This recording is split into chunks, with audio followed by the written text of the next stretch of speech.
Vamos a orar. Señor, te damos gracias una vez más en este día, te damos gracias por la oportunidad que nos das de poder reunirnos para poder aprender, para conocer.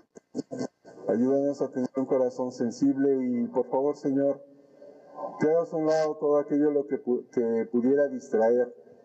Haz a un lado todo aquello que pudiera desviar nuestra atención y danos, por favor, un anhelo, un deseo de estar concentrados en lo que tú nos quieres mostrar.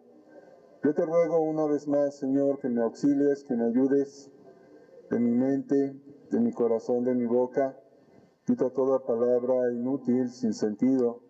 Ayúdame, Señor, a tener hilación de ideas para poder presentar esta lección y que la uses para el crecimiento, para la madurez del creyente.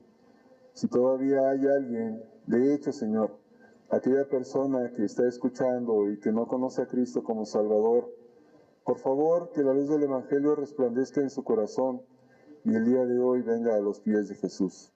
Bendice, que tu Espíritu Santo tome control, en el nombre de Jesús te lo rogamos, amén. Y amén. Puede tomar asiento, gracias. Continuamos en Lucas 10, el versículo 38. Recién vimos lo que el Señor, ante la pregunta de un intérprete de la ley, le hizo, y el Señor presenta la parábola del buen samaritano. Aprendimos pues de esta parábola y continuamos en el versículo 38, ya casi, para concluir nuestro capítulo. En el versículo 38 de Lucas 10 dice así: aconteció que yendo de camino, entró en una aldea, y una mujer llamada Marta le recibió en su casa. Esta tenía una hermana que se llamaba María, la cual sentándose a los pies de Jesús, oía su palabra. Pero Marta se preocupaba con muchos quehaceres, y acercándose dijo: Señor, ¿no te da cuidado que mi hermana me deje servir sola? Dile pues que me ayude. Respondiendo Jesús le dijo: Marta, Marta, afanada y turbada estás con muchas cosas, pero solo una cosa es necesaria, y María ha escogido la buena parte, la cual no le será quitada. Bueno, pues aquí, sin entrar en muchos detalles, basta con decir que María había cumplido con hacer su parte. Después se fue a sentar a los pies de Jesús para escuchar sus palabras. Marta, su hermana, era una buena persona, una persona dedicada, hogareña, trabajadora, y ciertamente si no hubiera sido por ella, pues lo más seguro es que no hubieran podido disfrutar de una comida, porque se puede entender por la recepción que le dieron al Señor. Sin embargo, se ocupó de su trabajo con tal intensidad que se sintió agobiada, se sintió frustrada. Las mujeres conocen bien, por supuesto, este tipo de situaciones que se producen cuando llega una visita, cuando hay que hacer en casa. El tiempo disponible nunca es suficiente, nada sucede tal como estaba planeado.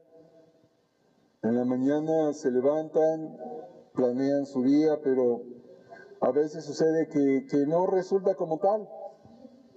Surgen complicaciones imprevistas y ante esto, por supuesto que el estado de ánimo resulta que hace ver las cosas peor de lo que están. Por todo esto, Marta sale del quehacer que estaba haciendo y dijo algo que probablemente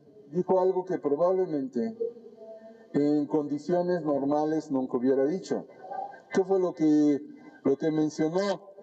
Fue con el Señor y le dice: Señor, ¿no te da cuidado que mi hermana me deje servir sola? Dile algo, dile que me ayude, anímala, Señor.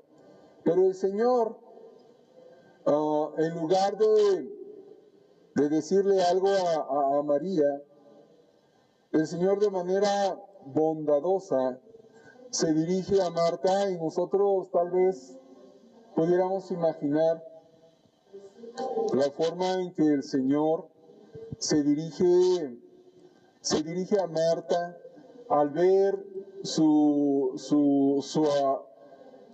apuración, al ver su frustración, al ver ese sentir que, repito, en ocasiones tenemos cuando las cosas no salen bien, y probablemente con un gesto, tal vez moviendo la cabeza, pero en un gesto bondadoso se puede deducir, en un gesto de amor, de cariño hacia Marta. Yo creo que la miró a los ojos y le dice: Marta, Marta, afanada y turbada estás con muchas cosas. Le hace ver lo que sucede, le hace ver lo que está pasando con ella. Y luego, tomando a María como ejemplo, como figura, le sigue diciendo a Marta: pero solo una cosa es necesaria. Y María ha escogido la buena parte, la cual no le será quitada. Con este pasaje podemos tener una pregunta. ¿Te sientes frustrado, frustrada, confundido, acorralado en un rincón de la vida en el que no sabes hacia dónde dirigirte?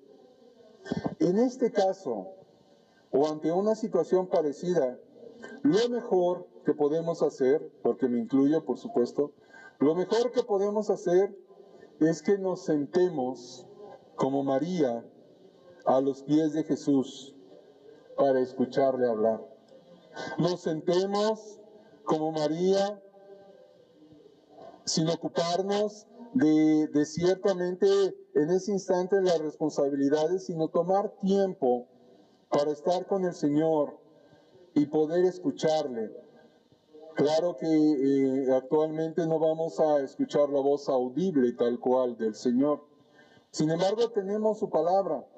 Y entonces lo que podemos hacer es sentarnos, tomarnos un par de minutos, relajarnos, tranquilizarnos, abrir su palabra y fijarnos y poner atención en lo que Él tiene que decirnos. Por supuesto que nos va a resultar de ayuda, de ánimo, ante un cúmulo de actividades que nos satura, que nos supera en tiempo, que nos supera en fuerzas, que nos supera inclusive en motivaciones para realizar todas esas actividades. Puede que esta situación de frustración, de apuración, se pueda plantear en nuestro hogar, pueda suceder en nuestro hogar. El tiempo no alcanza para nada. Puede que esta situación suceda en nuestro trabajo, por las presiones, el desgaste producido por el trato con la gente. También esta situación puede suceder en el ámbito de nuestros estudios en la escuela, porque el tiempo disponible parece insuficiente para poder cumplir con las metas establecidas. Y la verdad, hay veces que le digo yo a mi esposa: quisiera yo un día de 48 horas, pero estoy seguro que el mismo día de 48 horas me sería insuficiente. Y hay la necesidad que tenemos de sentarnos, no dejar de cumplir nuestras responsabilidades, por supuesto que no, pero sí de tomarnos ese tiempo para estar con el Señor. Nosotros debemos de tomar ese tiempo, venir con Él, escucharle, leer al respecto de su vida, leer las palabras que Él mencionó, las actividades que Él hizo. Y si se puede entender de esta forma, tomar ese tiempo para hablar con Él, para orar, para meditar en su persona. Porque además de que es necesario en nuestra vida como crecimiento, como madurez, como alimento, por supuesto que es todavía más necesario ante todas cosas que tenemos que cumplir, ante todas las cosas que tenemos que hacer. Desde los días de María, y mucho antes, por supuesto, ella escogió aquella buena parte ante la presencia de Dios, que subrayo lo que el Señor dice, no le fue quitada, no le será quitada. Y esa buena parte que nosotros podamos tener con el Señor, algo que es una promesa preciosa, no nos será quitada. No nos será quitada. Nosotros podemos meditar en eso y tomar este ejemplo, tomar esta conclusión de este pasaje para todavía seguir recalcando, para todavía seguir insistiendo ante la necesidad que tenemos de pasar tiempo con Dios. Entramos en el capítulo 11, y en este capítulo 11, pues tenemos nuevamente Lucas nos narra bastante información para poder meditar en cada una de estas pasajes, en cada una de estas palabras y acciones por parte del Señor. Pero entrando al capítulo 11, vamos a leer los versículos 1 al 4. Dice así: Aconteció que estaba Jesús orando en un lugar, y cuando terminó, uno de sus discípulos le dijo: Señor, enséñanos a orar, como también Juan enseñó a sus discípulos. Y les dijo: Cuando oréis, decid: Padre nuestro, que estás en los cielos, santificado sea tu nombre. Venga tu reino. Hágase tu voluntad como en el cielo, así también en la tierra. El pan nuestro de cada día, dánoslo hoy. Y perdónanos nuestros pecados, porque también nosotros perdonamos a todos los que nos deben. Y no nos metas en tentación, mas líbranos del mal. De manera tradicional y cultural, nosotros mexicanos, cuando recién aprendimos esta oración de niños, al final concluimos con un amén, ¿verdad? No está mal decirlo, por supuesto, aquí no lo menciona el Señor, pero no está mal decir amén al terminar una oración. Pero tenemos mucho que decir y mucho que aprender al respecto de estas palabras del Señor. Esta importante sección trata sobre la oración de una forma muy completa. Por supuesto que podrá parecer similar a otras secciones de los evangelios, aunque de hecho es un poco diferente. Hay quienes creen que este pasaje constituye una inserción, una intrusión en el relato cronológico del ministerio del Señor presentado por Lucas.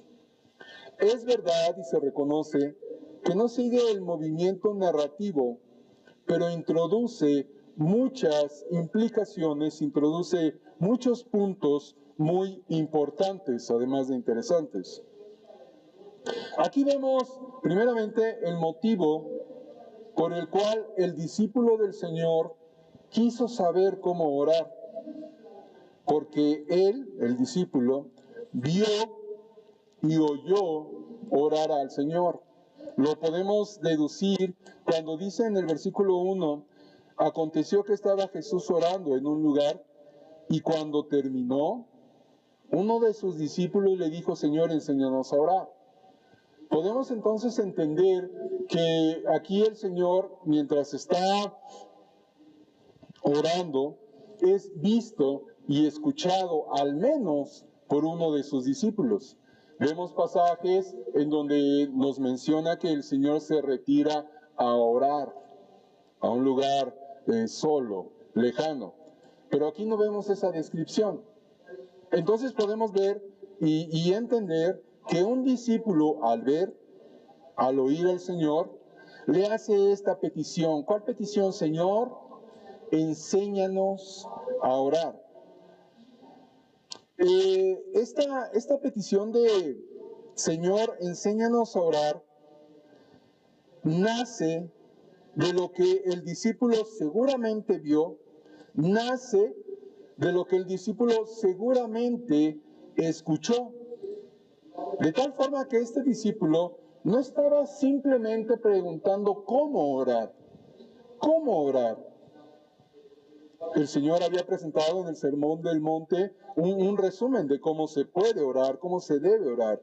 No está preguntando el discípulo por una técnica, un sistema, una forma estética o un ritual que se debe de seguir, sino podemos nosotros deducir, y yo me atrevo a hacer esto para poder aprender, que lo que el discípulo está diciendo, no propiamente, Señor, enséñame a orar, en el sentido de una técnica, de un cómo, sino, Señor, enséñame a orar como tú oras.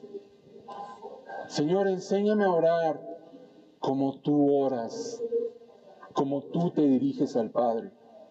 Que todavía, por supuesto, es más sublime esta situación. El discípulo entonces le dice al Señor, enséñanos a orar, como también Juan enseñó a sus discípulos. Lo vemos al final del versículo. Como Juan enseñó a sus discípulos. Esta es una reseña y una visión fugaz de la vida de Juan el Bautista. Una mirada en las últimas imágenes que vamos a tener de Juan el Bautista aquí en el Evangelio.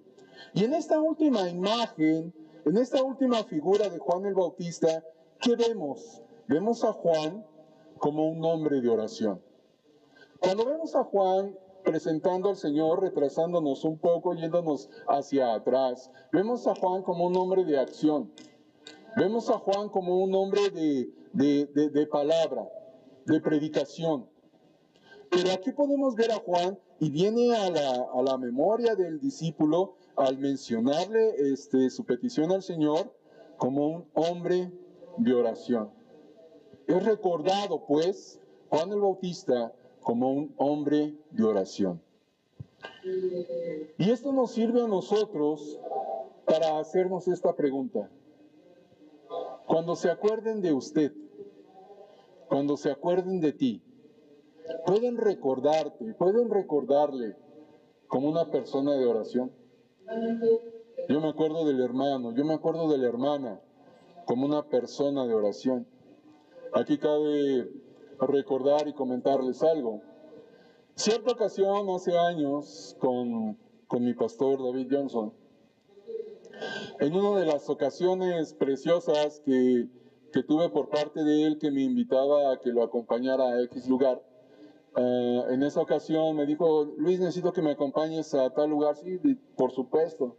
Necesito que estés en mi casa a X hora, me citó en la mañana. Por supuesto, yo estuve ahí a tiempo.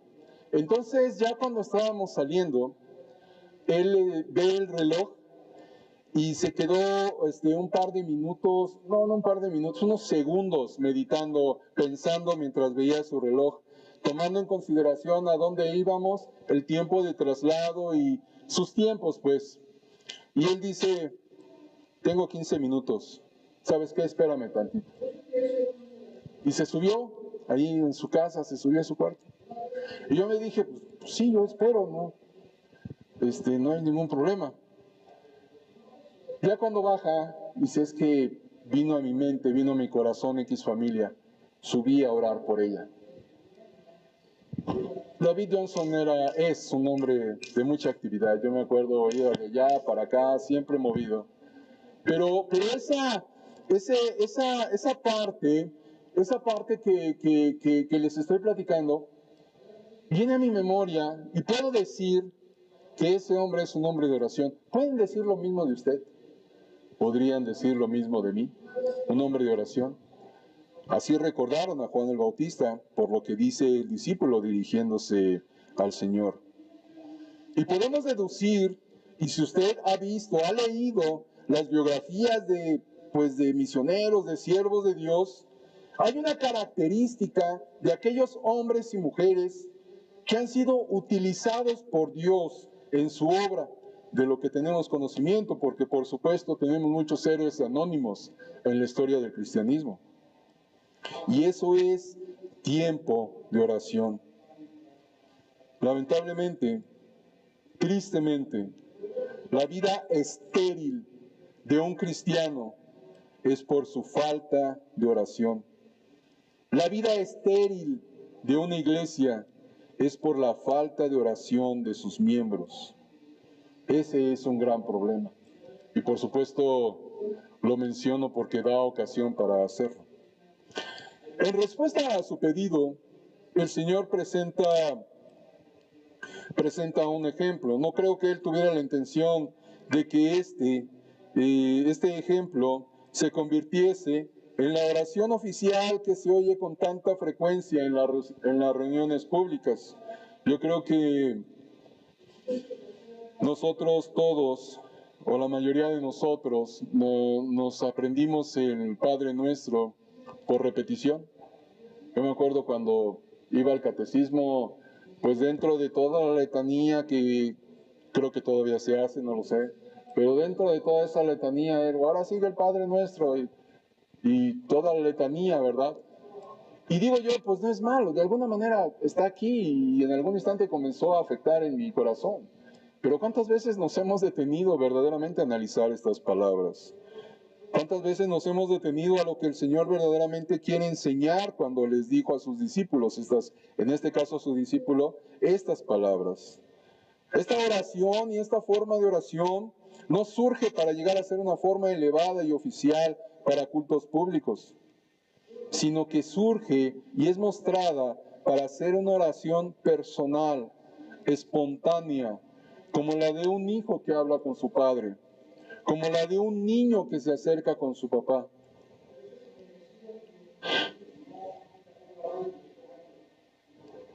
Dios nos conoce.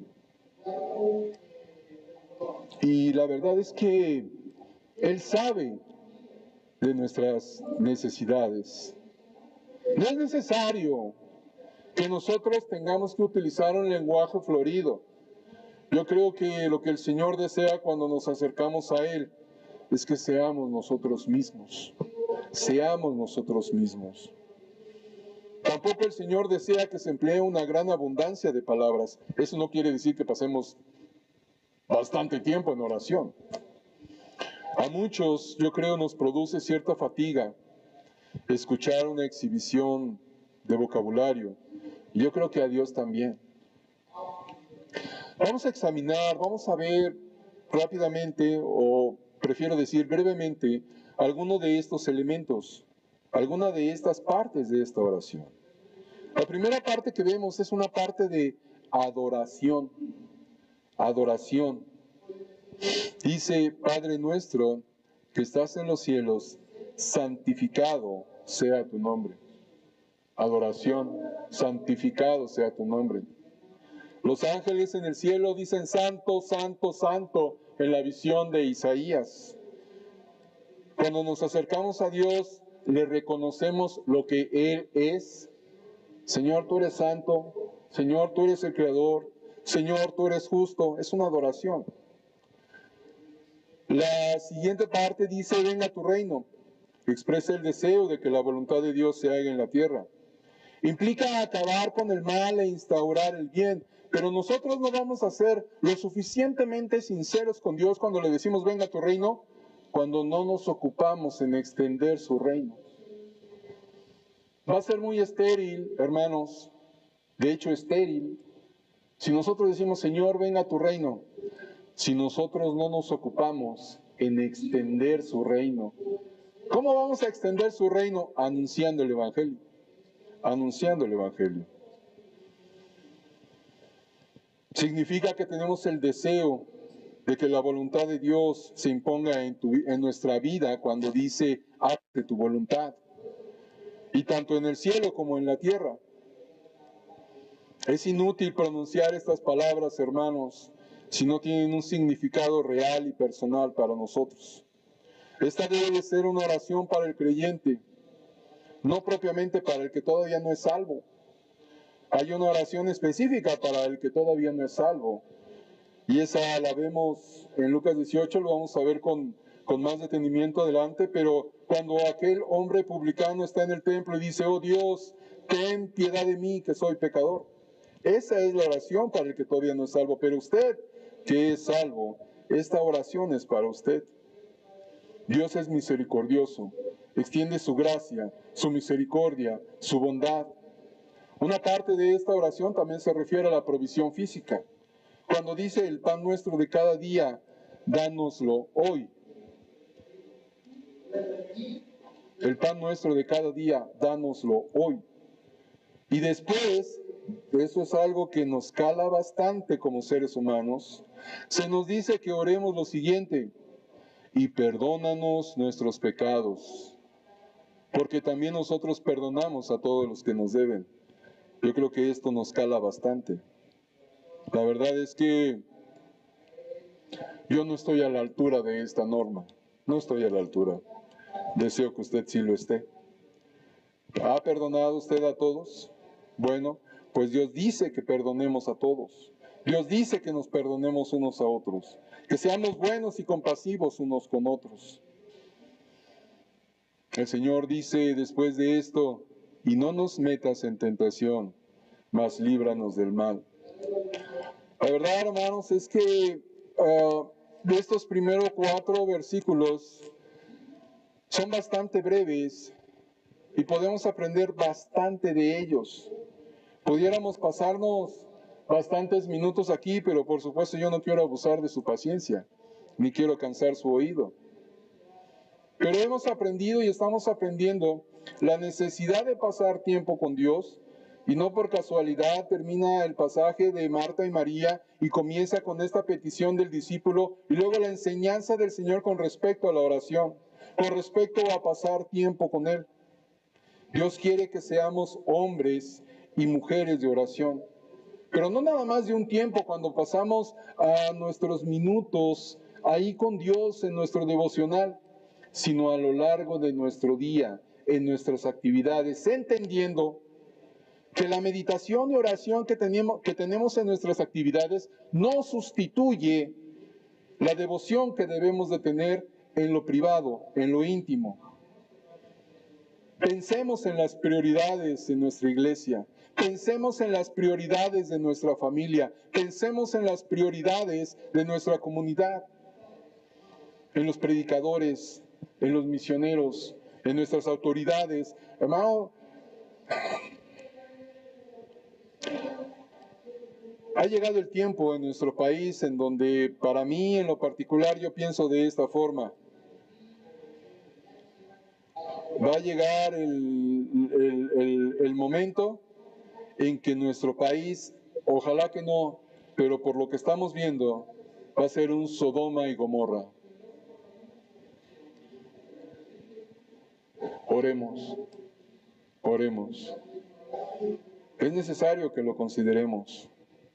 Y para concluir, hermanos, hace tiempo bastante vi una meditación al respecto del Padre Nuestro que se aplica pues muy de manera oportuna para los textos que acabamos de leer. Y yo le ruego que medite en esto, que lo considere. Y es lo siguiente: cuando usted lea el Padre Nuestro, cuando usted he escuchado a personas, y no digo que está mal, por supuesto que no está mal, he escuchado personas que cuando oran el Padre Nuestro. Pero lo que debemos de considerar es lo siguiente, y es que no digas Padre si cada día no te comportas como su hijo. No digas nuestro si tú vives aislado en tu egoísmo. No digas que estás en los cielos si solo piensas en las cosas terrenales, en las cosas materiales. No digas santificado sea tu nombre si tú no lo honras, si tú no lo adoras. No digas venga a nosotros tu reino si lo confundes con un éxito material, si no te ocupas en extender su reino. No digas hágase tu voluntad si no la aceptas como es, favorable o dolorosa. No digas así en la tierra como en el cielo si dudas de la existencia de un infierno. No digas el pan nuestro de cada día si no te preocupas por la gente que tiene hambre. No digas perdóname si tú no estás dispuesto a perdonar a los demás. No digas no nos metas en tentación y líbranos del mal si todavía continúas en tus pecados favoritos. Y no digas amén si no estás de acuerdo con el Señor. Vamos a orar. Señor, te damos gracias por este tiempo y pudiera ser, Señor, bastante emotivo la situación en que fue presentada estas líneas. Sin embargo, Señor, yo te ruego que esto nos mueva a tomar una decisión y que pueda ser una convicción arraigada de que tú eres nuestro Padre y de que tú te ocupas de nosotros. Mas también es necesario que nosotros nos comportemos como hijos de Dios. Señor, que esta meditación nos lleve a tomar una decisión que sea de tu agrado, enderezar un camino, enderezar nuestro camino delante de ti y que sea para crecimiento y madurez. Gracias por la paciencia de cada oyente. Bendice el tiempo que sigue. En el nombre de Jesús. Amén y amén.